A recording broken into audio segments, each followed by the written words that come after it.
Ada sebuah fenomena kesehatan yang saat ini menurut saya ada yang janggal menurut saya. Bapak perhatikan sekarang, dokter makin banyak, klinik makin banyak, rumah sakit apalagi.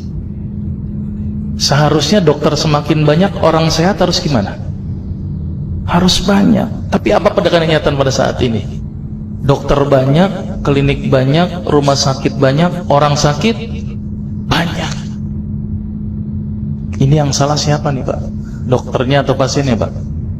Karena saya dokter, saya salahin pasiennya. Ternyata pasien itu makhluk yang pasrah menurut saya. Semua yang diresepkan dokter ditelan itu tanpa mereka tahu apa ya obat yang mereka minum. Ini yang menurut saya cukup menggelitik. Ini ada apa di sini? Kenapa kok umat Islam sekarang ini berbeda dengan zaman Rasulullah pada waktu itu? Sampai ada seorang tabib praktek di Madinah selama kurang lebih 2 tahun itu nggak ada pasiennya. Kenapa kok berbeda sekarang dengan umat Islam zaman sekarang? Ini ada sesuatu yang salah menurut saya. Kita nggak usah jauh-jauh masalah kesehatan, masalah keseharian kita saja.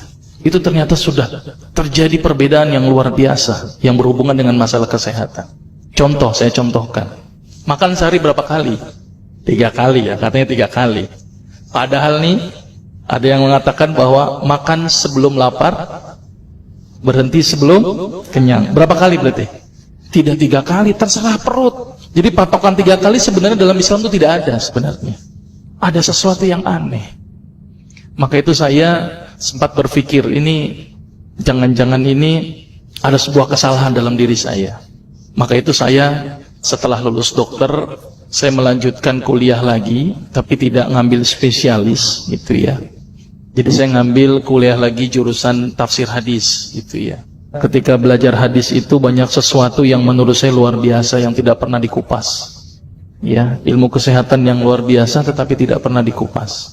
Nah, di situ saya bertemu dengan seorang ustadz. Kemudian ustadz itu bilang begini. Ini latar belakang saya kenapa saya belajar pengobatan Nabi. Ustadz itu bertanya kepada saya begini, "Dok, antum yakin gak sih dok kalau antum masuk surga?" Saya jawabnya pada waktu itu apa? "Yakin Ustadz, saya masuk surga karena Allah menurut prasangka hambanya." Tapi Ustadz itu bilangnya lain. "Kayaknya antum masuk neraka deh." Waduh. Dia memberikan data-datanya ke saya. Maka saya bersyukur kepada Ustadz tersebut ya. Dia ambil pada waktu itu, mohon maaf ya, saya menyebut merek, mohon maaf.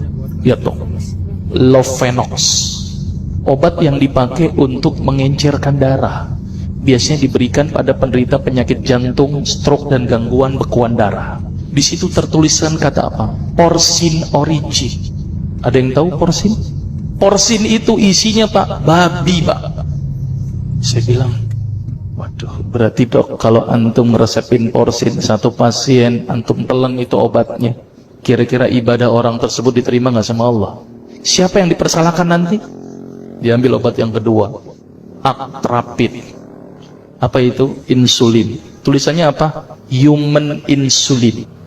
Jadi diambil dari manusia yang telah meninggal, diambil pankreasnya, insulinnya, yang menderita penyakit kanker pankreas, dibuatlah obat. Berarti dokter sudah menyuntikkan manusia ke dalam manusia. Diambil obat namanya analsik. Apa itu analsik? Obat untuk pusing. Ini di kalangan dokter sering resepin ini. Isinya apa? Antalgin dan diazepam. Makanya kalau orang minum obat ini pasti ketagihan, saya yakin. Karena kenapa? Karena mengandung diazepam. Diazepam itu apa? Narkoba. Maka itu cara nyari uang paling gampang, kasih aja resepin analsik, pasti balik lagi dia. Karena kenapa? Narkobanya bikin kecanduan.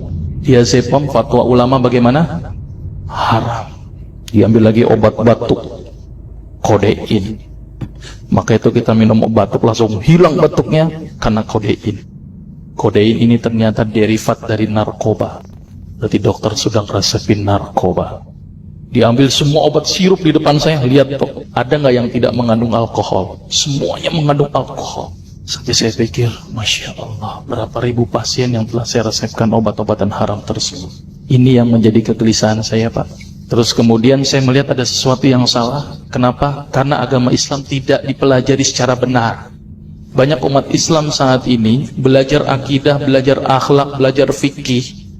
Tapi lihat, pernahkah umat Islam di sini belajar masalah kesehatan Islam? Sedikit sekali. Kajian-kajian tentang kedokteran Islam hampir tidak ada. Makanya tidak heran sekarang umat Islam yang notabene hebat menurut saya katanya, tapi ternyata banyak yang sakit karena dilupakan aspeknya.